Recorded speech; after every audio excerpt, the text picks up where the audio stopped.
Assalamualaikum warahmatullahi wabarakatuh.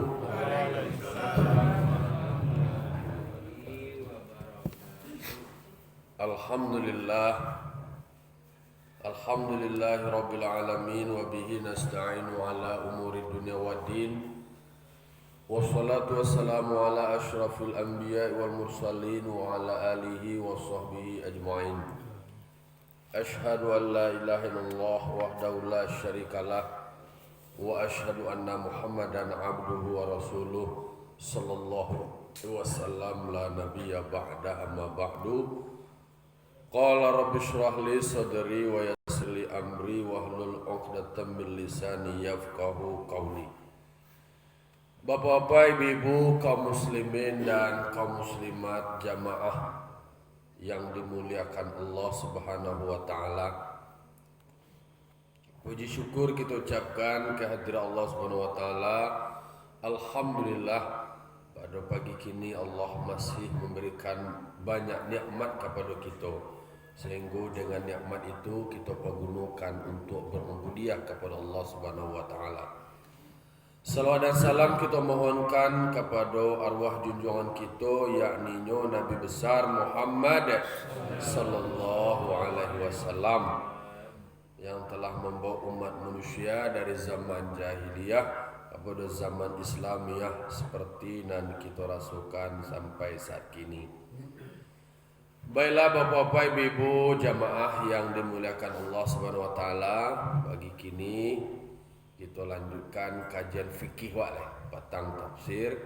Kini fikih masih seputar lanjutan dari materi sebelumnya, berbagai macam bentuk jenis najis. Sebelumnya telah kita bahas seperti sesuatu yang memabukkan, kemudian seperti bangkai dan lain-lainnya. Kini masuk lanjutannya. Bismillahirrahmanirrahim. Wa kakalbin wa khinzirin. Ana najis lai seperti wawaw kalbin. Kalbin ko wawaw. Anjing masalah. Khinzir bebe babi atau najis itu. Dan kemudian dan sesuatu setiap yang lahir dari keduanya beserta yang lain. Berarti lahir dari titik keduanya mungkin beserta yang lain, mungkin ada nam manusia nama tinue anjing, kemudian nanjantana na lain. Lahir. Aduh lu teka tu. Itu termasuk najis itu. Mungkin kok nambah tinu anjing, kemudian kok najantane agi kira itu kok kuciang, itu contohnya. Itu yang batarana dari itu termasuk jenisnya najis itu atau beserta lainnya. Maksudnya mungkin salah satu dari kedua bisa jadi anjing sama babi kawin lainlah nak layan nak mungkin ko anjing sama babi semua kawin, ko anjing sama tino atau babi sama tino layan nak itu semua itu, atau hewan yang lain, jenis yang lainnya mungkin berbeda dari anjing, berbeda dari babi, tapi salah satunya itu. Kok kambiang lah namanya, anjing juga kambiang. Itu adalah masuk kategori najis.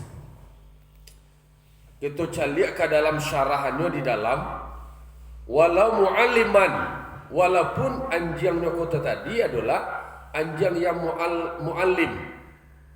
Anjing mu'allim itu adalah anjing yang sudah terlatih, anjing untuk berburu. Jadi memang anjing itu ada penggunaan untuk berburu, tapi anjing untuk berburunya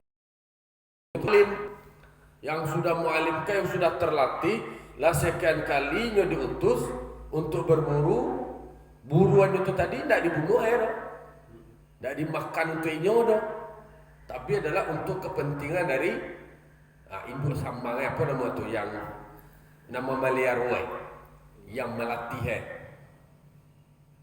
Walaupun anjingnya seperti itu yang terlatih, karena ada kabar dari Muslim yang diriwayatkan oleh Muslim. Apa hadisnya? Tuhuru ina'i ahadikum, kesucian bejana salah seorang kamu, kado bejana, idza walagha fihil kalbu, apabila bejana itu dijilat oleh anjing, ayyagsilahu sab'a marratin, agar dia membasuhnya, mencucinya sebanyak 70 kali. Aulahunna biturab, dan pertama yang membasuh pertama itu adalah dengan tanah. Jadi anjing, babi itu termasuk seperti najis, termasuk yang batarana atau yang lahir dari keduanya atau dari salah satu keduanya dengan yang lain. Aduh, nak sepertinya aduh tuh, buktinya aduh tuh, aduh proses pernikahan, perkawinan antara si wawo dengan bebe. Lah iya nak, apa kok anak campuran namanya, kok wawo bebe namanya, atau bebe je atau wawo je, atau salah satu bebe tapi dengan yang lain, mungkin dengan kambing tentu. Nah, tuh termasuk tu najis. Karena memang ada hadis Nabi. Jadi kan ada hadis, walaupun anjing itu tadi adalah anjing yang mu'allim. Buktinya ada anjing yang mu'allim kok. Jadi memang kalau awak membaca sejarah Ashabul Kahfi itu 8 orang pemuda yang mempertahankan akidahnya, mempertahankan keyakinannya dari kekuasaan raja yang zalim. Jadi raja yang zalim, seluruh rakyatnya kok nyepaso sesuai dengan kehendaknya, tapi kehendaknya itu adalah musyrik, mengingkari Allah. Nah, anak muda ke tadi yang disebut dengan Ashabul Kahfi, pemuda yang manduk atau tinggal di goa. Dia bawa anjing tu. Dia bawa anjing kalau tak salah nama anjing tu Kasmir. Ada tu nanti bisa awak dalam tafsir awak nanti dalam surah Al-Kahfi. Ada cerita itu panjang riwayatnya.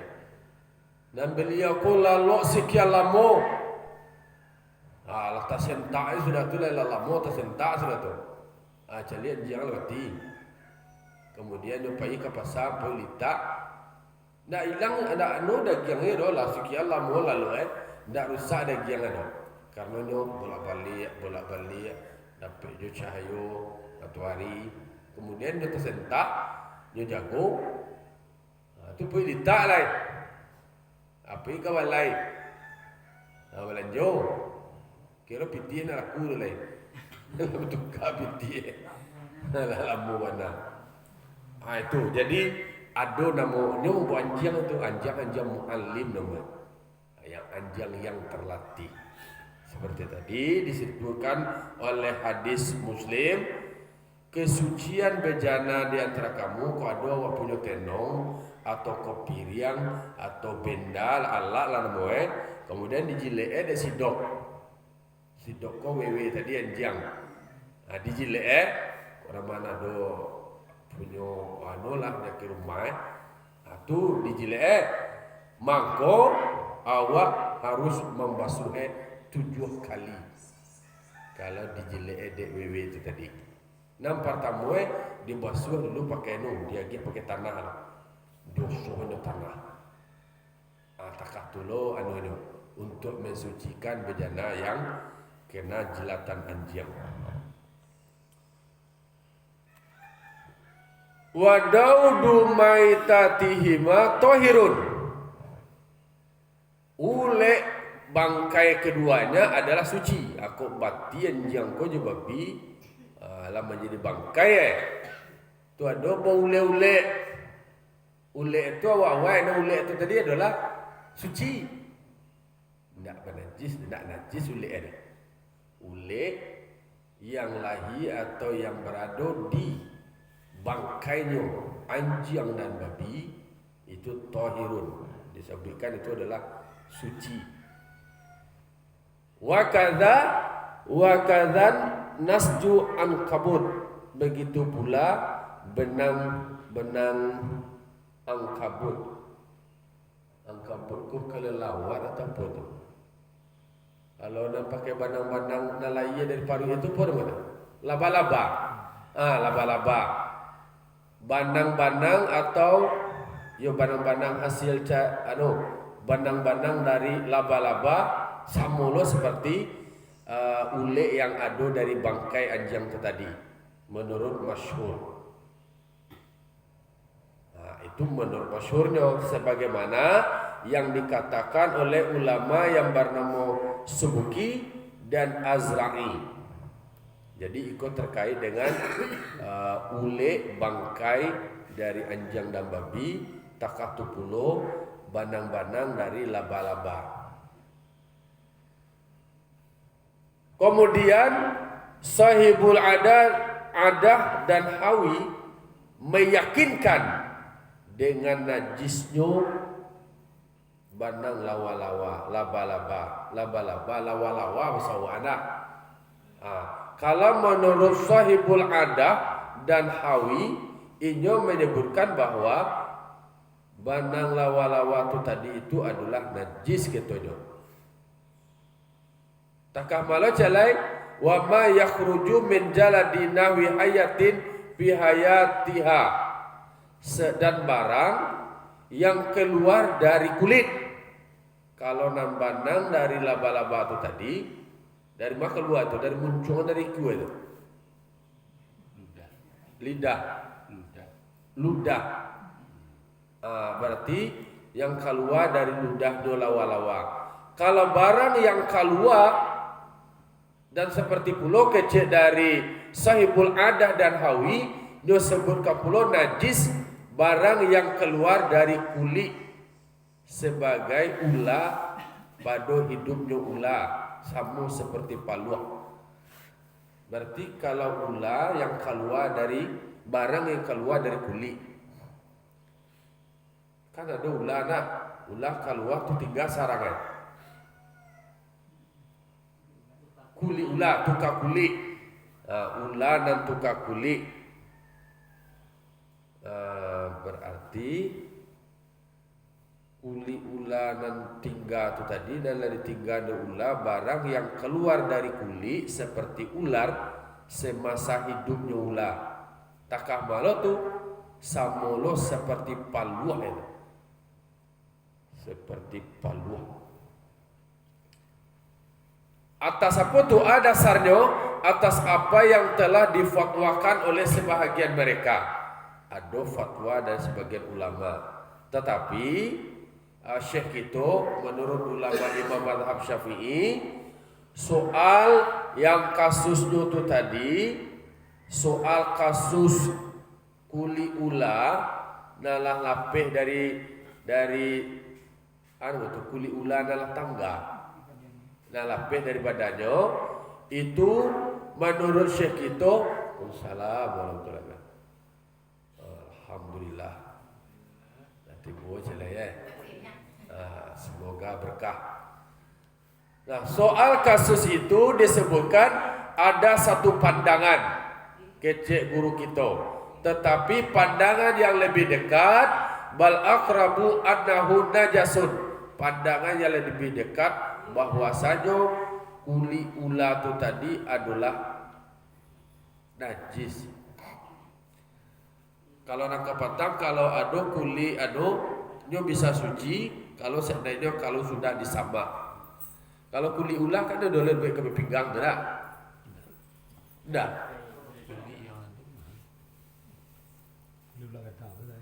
Oh, kada bah dan dia ular ya. Aku korosongnya tinggal aku nyalai. Jadi menurut Syekh itu pandangan yang lebih dekat, hal demikian itu adalah dianggapnya bahagian dari najis. Karena li'annahu juz'un mutajassadun, karena sesungguhnya kolosok itu tadi adalah bahagian yang berbentuk tetapi terpisah dari yang hidup.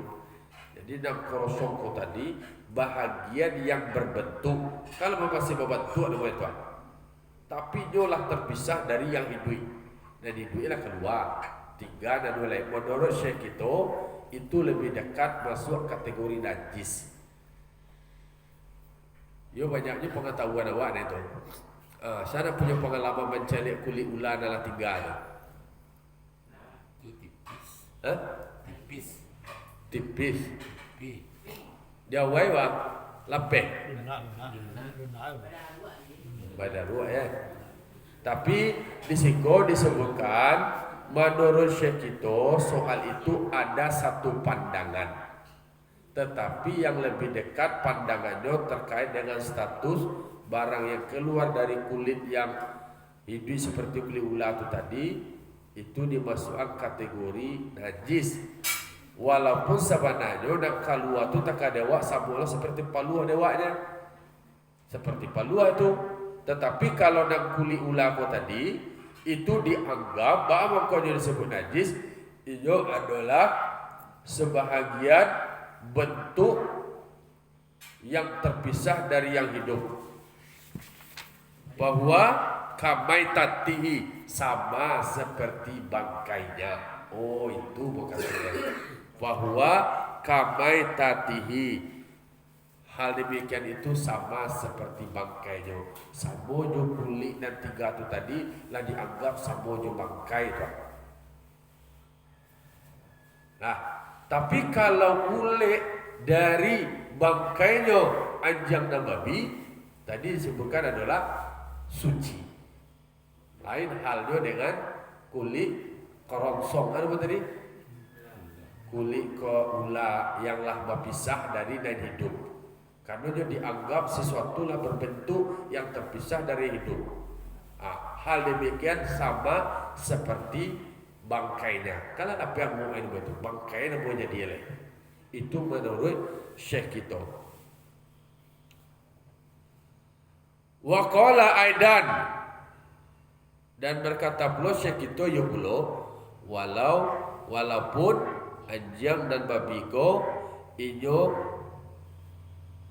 berkawin atas yang adamiah.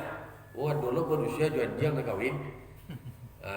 Di palakiannya, di pabiniannya anjing atau juga babi. Lah iya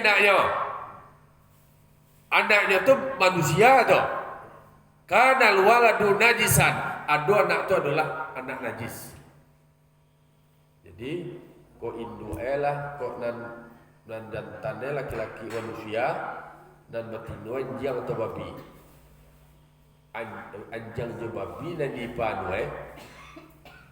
Lagi anak, tapi anaknya berbentuk manusia. Ketika anak lagi, anak tu tadi, anak manusia tu tadi, itu adalah najis, bernajis. Wa ma'adzalika huwa mukallaf bisalat. Beserta demikian anak itu tadi tetap dibebani dengan salat. Dia kanonnya manusia. Saya aja. Anjing. Saya itu aja. Anjing. Ada nak terjadi itu. Tapi kan kalau menurut kaji berarti peluangnya bisa terjadi. Berarti spermanya anjing babi dengan manusia itu bisa melahirkan manusia. Kalau adonan induk manusia, karena dulu nampak apa nama kudung kan di pabini atau kudung kan di pelaki. Kok lagi naik kalau babi kok lagi naik kan disabuan. Jikalau kawin anjing atau babi atas yang adamiah, induk eko manusia induk itu manusia. Dan panusia ko adalah manusia, makolahi anaknya manusia lo adami. Ada anak tu bernajis. Beserta demikian ianya adalah mukallaf dengan solat.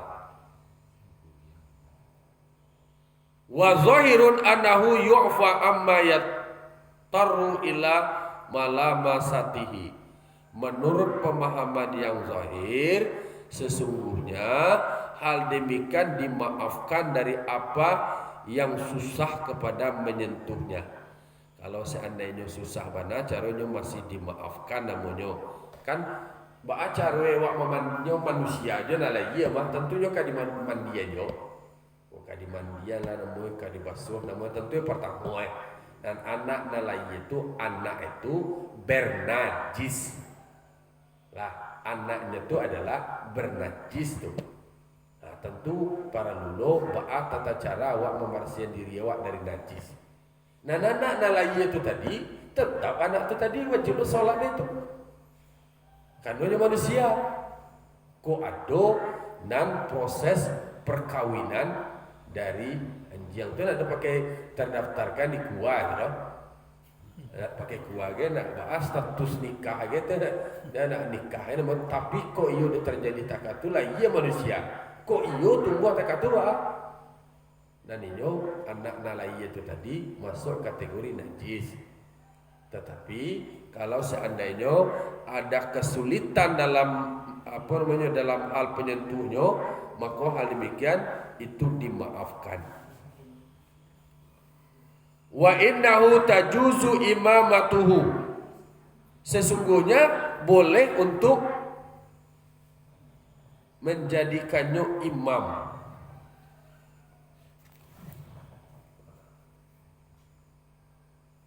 Anak tu tadi dan anak tu boleh untuk menjadikannya ikutan karena tidak ada pengulangan atasnya. Dan boleh pula celai masuk ke dalam musaji. Sekira-kira ndak basah anak itu karena berjamaah dan sebagainya. Boleh lah masuknya dalam musaji, boleh lah salat berjamaahnya. Kalau seandainya nanalai itu adalah manusia. Manusia ketika nyalai tentu posisinya itu adalah bernajis tuh. Tentu perlu dibarasihan lalu kemudian naninya melekatlah kewajiban sholat dan inyo boleh lo masuk kamu sajinya kalau inyo ke salat jamaah boleh lo inyo mengikuti imam kalau seandainya kalau lah dibarasihan sakiro-kiro inyo tu tadi nak basah berarti inyo harus karyang nih itu Iko diceritakan di kitab seandainya itu terjadi. Kok terjadi? Iko jawaban di awak. Iko akan bisa awak berikan penjelasan. Wayat huru mutajannisun bi'ainiyatin dan suci pula benda yang bernajis dengan ain yang lain dengan bentuk benda yang lain. Ba'a suci dengan membasuh yang menghilangkan bagi sifatnya.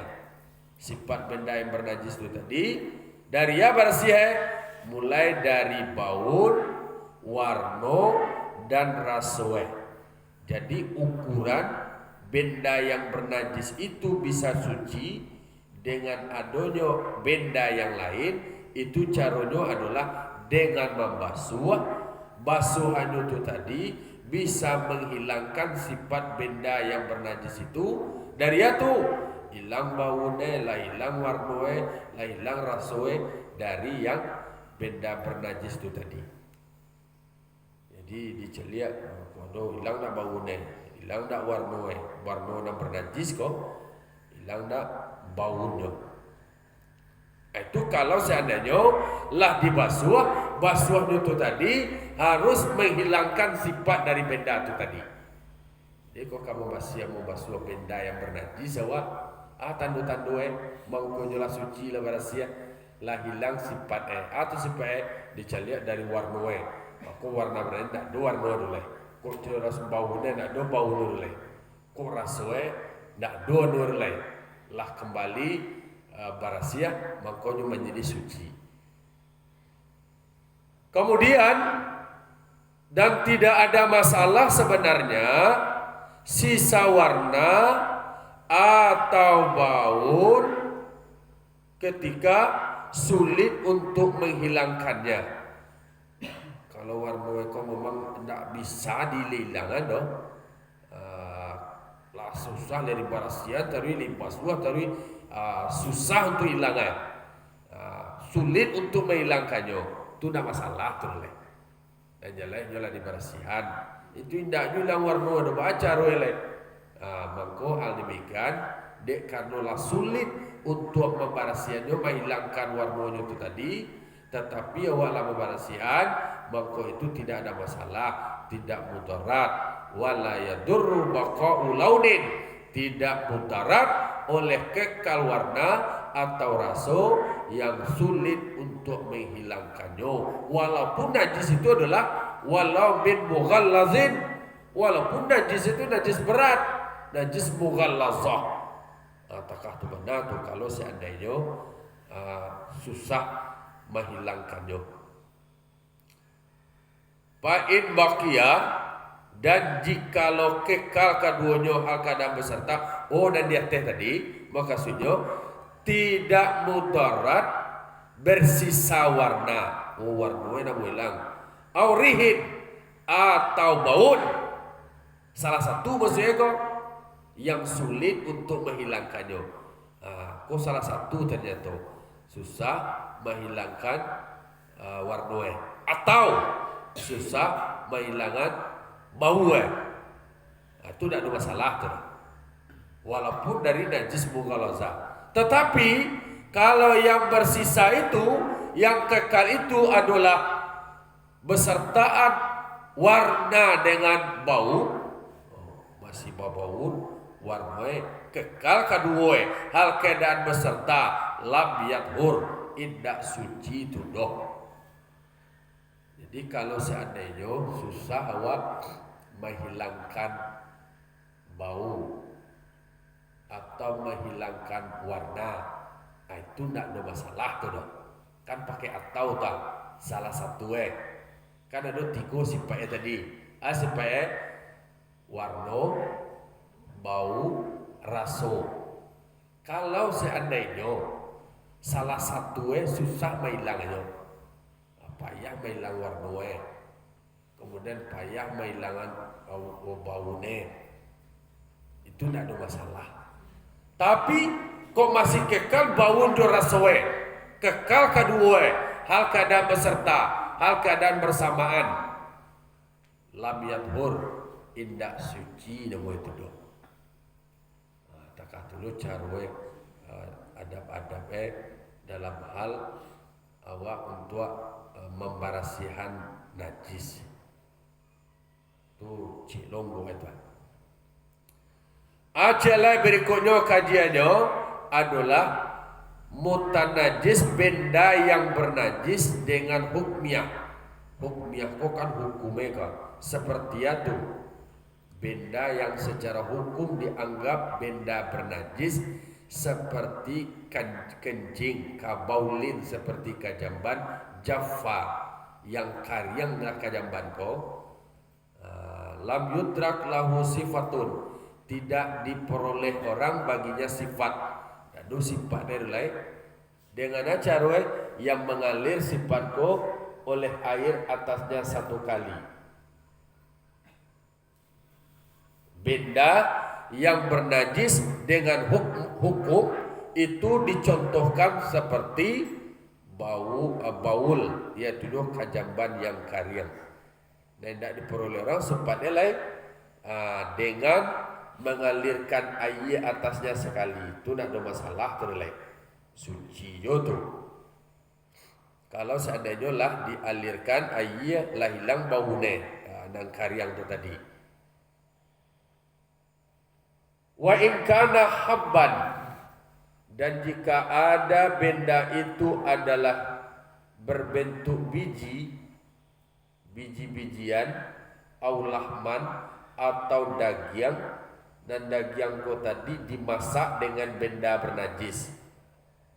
Docie sekalipun benda itu adalah biji-bijian atau daging yang dimasak dengan benda yang bernajis, atau pakaian yang dicelupkan dengan benda yang bernajis, maka batinnya, maka isinya menjadi suci dengan menuangkan air atas zahirnya.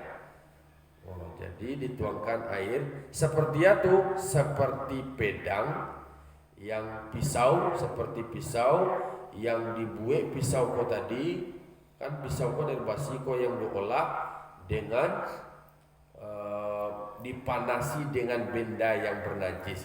Dititian air di luarnya, maka baktine isielah suci lo sekali itu. Kan ada basi dibuat pisau di toko-toko, tapi alat untuk pemanasnya adalah dengan benda yang bernajis, maka dengan titik air bagian luarnya, kalau zahir ko adalah bahagian luarnya, maka bagian dalamnya termasuk kategori suci. Takatu pula biji-bijian atau daging yang dimasak dengan najis, atau pakaian yang dicelupkan dengan benda yang bernajis. Isi yang di dalamnya itu tadi akan menjadi suci kalau dituangan air dari luar disiraman air, maka yang di dalamnya termasuk kategori suci pula. Wa yustaratu fi tahril mahalli wurudul ma'il qalili alal mahallil mutanajjisi. Disyaratkan pada kesucian tempat sampai disyaratkan dianggap suci dengan itu syariat mendatangkan air yang sedikit atas tempat yang benda bernajis.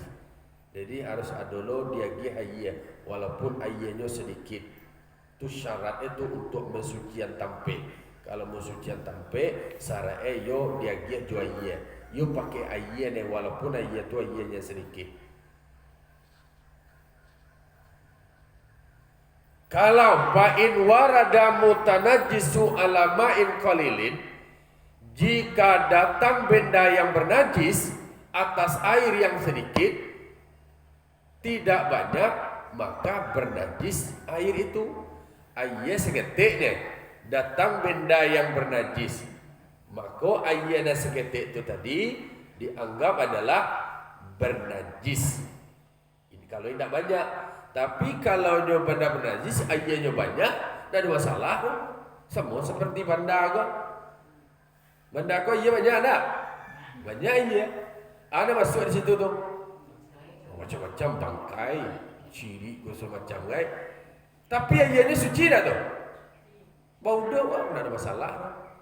Tapi kalau datang benda yang bernajis, tapi masuknya kama air yang seketik, maka air itu tadi air bernajis nama itu. Wa illam yataghayyar, walaupun dah berubah air itu air seketik masuk benda yang bernajis, tidak berubah ke warna air dia tu. Dan air itu tadi tetap bernajis. Fala yathur ghairuhu, ini tidak bisa mensucikan yang lain dok. Tetapi kalau airnya banyak, kok datanglah benda bernajis, tidak ada masalah. Itu mangkoi teka banda, sungai, laut itu dianggap air suci lagi mensucikan. Lesah lo bau situ tu. Wa fariqal lil waridi ghairuhu bi quwwatihi li kaunihi amilan. Itu berbeda, nyoba bedalah bagi yang datang oleh yang lainnya dengan kekuatannya, karena keadaannya adalah keadaan yang mempengaruhi. Jadi kalau seandainya airnya seketik, datang benda yang bernajis, maka benda yang bernajis kok akan mempengaruhi air yang seketik itu tadi. Tapi kalau ianya banyak, masuk benda bernajis, sudah tidak akan mempengaruhi. Tolong gue. Falau tanajjasa famuhu, jikalau bernajis oleh mulutnya seseorang, kok bernajis muncul kafa akhdhul ma'i biyadihi ilaihi, maka memadailah cukup hanya mengambilkan air dengan tangannya ke muncul. Walaupun dia tidak menuangkan air itu tadi ke muncul itu tadi. Jadi kalau muncul bernajis, Cukup wak bi ada iya dengan tangan awak kemuncul waktu tadi. Walaupun nak ditoyong bana-bana lo dah. Kok iyo banajis muncul wak. Bila wak bi aja iya jo tangan awak boleh aja. Kemuncul waktu tadi. Seperti itu lah ini muncul macam ni. Kok nak muncul macam ni dalam. Kok ada. Jadi cukup mulia dengan mengambil anak ia dengan tangannya saja memadai itu seperti apa yang dikatakan oleh Syekh kita. Jadi hal-hal seperti itu juga kajian tadi adalah kaji tentang anjing tadi tidak anjing yang bernajis dan tidak boleh baginya menelan sesuatu sebelum suci mulutnya. Kalau muncul menajis dah boleh wak menelan sesuatu doh sebelum suci muncul wak hingga dengan menguncang-uncangi itu tadi wak kuncang-kuncangan air yang ada di dalam muncul wak itu tadi. Jangan ditelannya lu kalau lu berasia muncul wak lain. Aku muncul bernajis, tidak muncul berciri dia, muncul bernajis. Itu kaji wa'ala berakhir tu benda-benda cerita tentang najis. Intinya adalah terkait kok kaji awak sebelumnya kan syarat salat waktu suci badan, suci tampek, suci pakaian dari bernajis, dari najis. Kok salat awak tentu harus perhatian pakaian awak, perhatian tampil solat awak, perhatian badan awak supaya terhindar dari najis. Termasuk salah satunya adalah anjing dan babi. Ini banyak ulasannya di dalamnya. Itulah kira-kira kaji awak pada pagi kini. Nyo fikih ko yo bongbong-bongan caruan we. Kalau maknanya agak papa-papa nomor di dalam kitab bahasa Arab ko.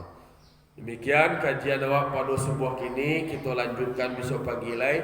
Fa'tabiru ya ulil absar la'allakum turhamun. Wassalamualaikum warahmatullahi wabarakatuh.